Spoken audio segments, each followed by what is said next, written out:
नमस्कार। स्वागत है आपका न्यूज लॉन्चर पर। मैं हूं अशोक वानखड़े, लेकर आया हूं आपका अपना कार्यक्रम द डायरेक्ट हिट। कांग्रेस जब जगे तब जगे, लेकिन इंडिया गठबंधन में जब ये बात चली कि यदि कांग्रेस परफॉर्म नहीं कर पा रही है, अपने आप को सुधार नहीं रही है, तो क्या ममता के हाथ में इंडिया गठबंधन की बागडोर देनी चाहिए। लेकिन फिर सवाल उठता है कि ममता बंगाल तक सीमित है। ममता ने गोवा में प्रयास किया, ममता ने कई जगह प्रयास किया, लेकिन वो नतीजे जो चाहिए उसको नहीं मिल रहे थे।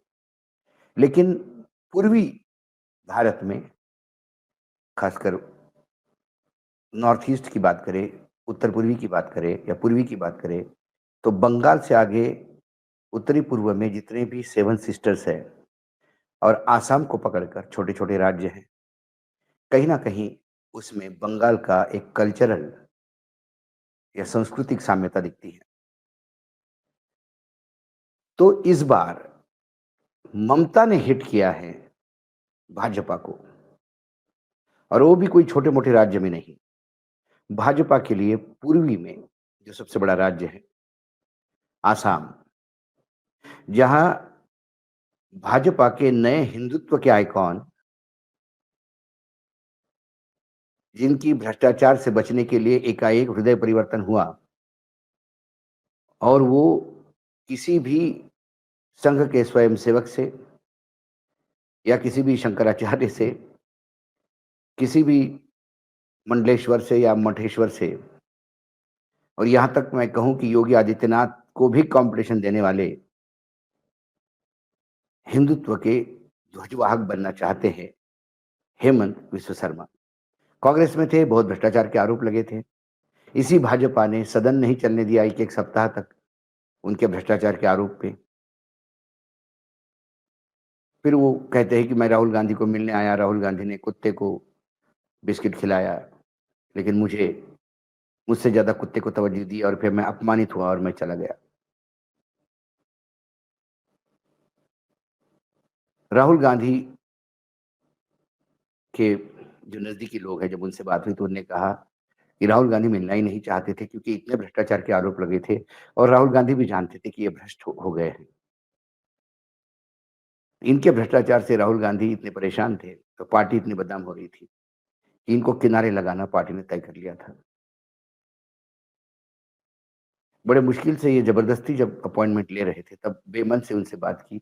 भ्रष्टाचार पे भी बहुत बात की, जो हेमंत विश्व शर्मा नहीं बात करेंगे, ऐसा उस कैंप का कहना है। दोनों के बीच में क्या बात हुई भगवान जाने, बिस्किट किसने खाया। लेकिन एक बात ज़रूर है कि हेमंत विश्व शर्मा भाजपाई हो गए और फिर मुख्यमंत्री भी बने आसाम के, और लगातार जो उनका वक्तव्य है और जो उनकी मनीषा है, वो हार्डकोर हिंदुत्व की है, जो कई बार योगी को भी मात देती है। ऐसे में कांग्रेस वहाँ, जिसे जो सबसे मैंने बड़ी विपक्ष की पार्टी है, 10 राज्य हैं जहाँ कांग्रेस और भाजपा आमने-सामने है, उसमें आसाम भी हो गया है। आसाम गणतंत्र परिषद अब एकदम हाशिए पे चली गई है, एक छोटा दल बन के रह गई है। वैसे भी आसाम गणतंत्र परिषद जब बनी, तो उसमें मैक्सिमम चुनाव लड़ने के लिए जो लोग थे, वो संघ की शाखा से ही गए थे। क्योंकि संघ को, भाजपा को वहाँ जगह बना नहीं पा रहे थे, और ऐसे में एक राजनीतिक दल यदि उठ के खड़ा होता है, तो उसको पूरे समर्थन के साथ, तो यदि आसाम गणतंत्र परिषद के लोग वापस आ गए भाजपा में, तो वो घर वापसी ही समझिए। ऐसे में कांग्रेस वहाँ नकारा साबित हो रही है। संगठन से लेके लड़ाई लड़ने तक कांग्रेस, जो एक तेवर थे, क्योंकि कांग्रेस, मुझे लगता है कि कांग्रेस का नेचर ही सत्ता में रहने का है। विपक्ष की पारी वो खेल ही नहीं पाती। इसलिए 10 राज्य है देश में। यदि हम बात करें तो कर्नाटक से शुरू करें, कर्नाटक है, तेलंगाना है, छत्तीसगढ़ है, मध्य प्रदेश है, राजस्थान है, हरियाणा है, पंजाब है, और पंजाब छोड़िए, फिर हिमाचल है, उत्तराखंड है, आसाम है, गुजरात है। ये 10 राज्य हैं जहाँ बीजेपी और कांग्रेस आमने-सामने हैं। वहाँ लोकसभा में 100 में से मात्र 28 सीटें उनके पास आई। जो सीटें राजस्थान में मिली, वो मैं वसुंधरा की कृपा मानता हूँ। ये कांग्रेस का परफॉर्मेंस है बीजेपी के खिलाफ। ऐसे में ये राज्य फिर, क्योंकि ममता कांग्रेस को अच्छी तरह से जानती है, क्योंकि कांग्रेस की ही जगह ममता ने बंगाल में ली। तो अब ममता बनर्जी पूरी ताकत तल बल के साथ आसाम में उतरी है, और भाजपा के लिए ज़्यादा चिंता का विषय ये है कि भाजपा के बहुत सारे लोग, उनका हृदय परिवर्तन होके वो सीधा टीएमसी में जॉइन कर लिए हैं। अब गुवाहाटी में शुक्रवार में एक खास कार्यक्रम हुआ, और इस कार्यक्रम को मैं समझता हूँ कि असम की राजनीति में एक नया मोड़ आया है। 500 लगभग नेता हैं, जिन्होंने तृणमूल कांग्रेस का दामन थाम लिया। इस मौके पर टीएमसी की सांसद सुष्मिता देव, असम टीएमसी के अध्यक्ष रमेन रमन बोरठाकुर दोनों मौजूद थे। अब इसमें कांग्रेस, असम गणतंत्र परिषद, असम जातीय परिषद एजीपी और भाजपा की बड़ी तादाद में नेता है, जो हेमंत विश्व शर्मा को चुनौती देकर दीदी के साथ हो गए हैं। सुष्मिता देव ने कहा मीडिया से बात करते हुए कि ये जो नेता हमारे यहाँ आए हैं, ये कद्दावर नेता है, लेकिन अपने-अपने पार्टियों में उन्हें नज़रअंदाज किया जा रहा था। उनकी वजह से अपना वजूद बचाने के लिए उनको लगा कि टीएमसी एक ऐसी जगह है कि जहाँ उनको इज़्ज़त मिल सकती है। इसलिए उन्होंने टीएमसी जॉइन की। टीएमसी एक ज़मीनी कार्यकर्ताओं की पार्टी है, और हम असम में एक मजबूत टीम बनाने की कोशिश कर रहे हैं। भाजपा के खिलाफ कांग्रेस से सीधी लड़ाई में भाजपा जीतती है, लेकिन जब लड़ाई टीएमसी, डीएमके, समाजवादी पार्टी जैसी पार्टियों से होती है तो भाजपा हारती है। इसलिए असम के लोगों को राष्ट्रीय पार्टी के बजाय क्षेत्रीय पार्टी को प्राथमिकता देनी चाहिए। भारी संख्या में नेताओं का टीएमसी में शामिल होना असम के भाजपा के लिए चिंता का विषय हो सकती है। टीएमसी ने, जो अब तक बंगाल की राजनीति में प्रभावशाली रही है, अब असम में अपनी जड़ें मजबूत करने के लिए पूरी ताकत झोंक रही है। करीब 17 से 18 समुदायों के नेताओं का टीएमसी में शामिल होना इस बात का संकेत दे रहा है कि पार्टी राज्य में एक मजबूत विकल्प बनने का प्रयास कर रही है। भाजपा के लिए एक नई चुनौती है, क्योंकि अब टीएमसी का फोकस यदि असम के भाजपा के खिलाफ गठजोड़ बनने पे है, तो फिर ममता बनर्जी अगला कदम क्या उठाएगी, सबकी नज़र उस तरफ है। सवाल ये है कि भाजपा के लोग क्यों गए? झारखंड के चुनाव याद करिए, अभी हाल ही में जो हुए, जिसमें भाजपा हारी और हेमंत सोरेन फिर से चुनाव जीत गए और सत्ता वापसी कर ली। असम के हेमंता ने झारखंड के हेमंता के सामने क्यों हार उनके गले में पड़ी? इसका मुख्य एक कारण ये भी है, कई कारण हैं, उसमें से एक कारण ये भी है कि भाजपा का लोकल यूनिट जो था झारखंड का, वो एकदम किनारे पड़ा हुआ था, क्योंकि सब कुछ हेमंत विश्व शर्मा हो गए थे। असम से आए, अब साथ में कौन-सा बैग लेके आए, उस बैग में क्या था भगवान जाने। कपड़े भी हो सकते हैं। लेकिन चुनाव के समय बैग में क्या आता है, ये सब जनता जानती है, बताने की ज़रूरत नहीं है।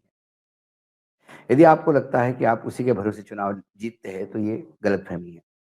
वो इम्पैक्ट करता है, लेकिन जब तक लोकल लोग साथ में ना हों, आपको जय, और सरकार आपकी नहीं हो तो मशीनों का खेल भी नहीं हो सकता है, क्योंकि अधिकारियों को फिर सेट नहीं कर सकते आप। जहाँ डबल इंजन की सरकार है, वहाँ तो बहुत ईज़ी है, मशीनों का खेल करना। जहाँ नहीं है, हेमंत सोरेन ये जानते थे, इसलिए उन्होंने बहुत पहले ही बिसात बिछा के रखी थी। और हेमंत विश्व शर्मा वहाँ इसलिए फेल हो गए कि उन्होंने सब कुछ अपने हाथ में लिया। बिल्कुल वो अमित शाह के मोड़ पे काम करने लगे, क्योंकि सारी नॉर्थ ईस्ट की राजनीति के उन्हीं को ठेका दे के रखा है, तो वो आसाम का भी ठेका लेना चाहते थे। अब जो झारखंड का भी ठेका लेना चाहते थे। शिवराज सिंह चौहान भी भेजे गए, लेकिन मामा की भी वहाँ नहीं चली, क्योंकि सब कुछ हेमंत विश्व शर्मा थे। ये लोकल यूनिट निगलेक्ट किए गए, लोकल कार्यकर्ता घर से बाहर नहीं निकले, और नतीजा आपके सामने है। अब हेमंत विश्व शर्मा को अपने ही घर में घेरने का प्रयास हो रहा है। जो सेकुलर मतदाता था है और उनको लगता है कि कांग्रेस का साथ देने के बाद भी कांग्रेस दम नहीं मार पाती, क्योंकि कांग्रेस का ना संगठन वहाँ है, ना ही कोई नेतृत्व है जो पूरी ताकत झोंक दे। सब कुछ दिल्ली से होता है और दिल्ली में ज़्यादातर भाजपा के स्लीपर सेल बटे हुए हैं, जो अब एक्सटेंडेड सीडब्ल्यूसी में भी लोगों ने चर्चा की। ऐसे में अब जो क्षेत्रीय दल है, वो अपने आसपास के जगह पर पूरी ताकत झोंक देंगे, ऐसा लगता है। यही हाल पंजाब में हुआ। पंजाब में कांग्रेस ने अपने संगठन के साथ, अपने नेतृत्व के साथ इतना भद्दा मज़ाक किया कि आम आदमी पार्टी को वहाँ जगह मिल गई पैर रखने को। इंडिया गठबंधन की ही सदस्य आम आदमी पार्टी पंजाब में सत्ता में है और कांग्रेस बाहर है। ऐसा ही चलता रहा तो कुछ दिनों के बाद यदि अकाली दल वापस से एंट्री करता है, तो अकाली वर्सेस आम होगा। फिर ऐसी स्थिति गुजरात में भी हो रही है, जहाँ आम आदमी पार्टी 12% तक ले गई है। तो ममता का ये आसाम में ताकत झोंकना डायरेक्ट हिट करता है हेमंत विश्व शर्मा को, क्योंकि उनको अब अपना घर भी देखना है।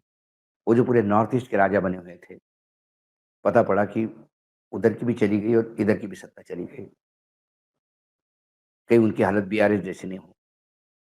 तेलंगाना के बाहर जाने का प्रयास किया तो तेलंगाना से चला गया। अब यदि हेमंत विश्व शर्मा को अपनी ज़मीन वापस लेनी है, तो उन्हें ज़मीनी कार्यकर्ता जो पुराने भाजपाई हैं, ये तो बाहर से आए हुए हैं। पुराने भाजपाई हैं, उनको विश्वास में लेना होगा, संगठन मजबूत करना होगा। लेकिन जब आदमी का ईगो आदमी से बड़ा हो जाता है, तो फिर संगठन मार खाता है। वहीं आसाम में भाजपा का हुआ। संघ तो वैसे भी किनारे पे पड़ा हुआ है। जब संघ का शीर्ष नेतृत्व ही टारगेट पे है, तो संघ क्या करेगा? और नॉर्थ ईस्ट में संघ ने ही भाजपा के रूट्स बनाए हैं।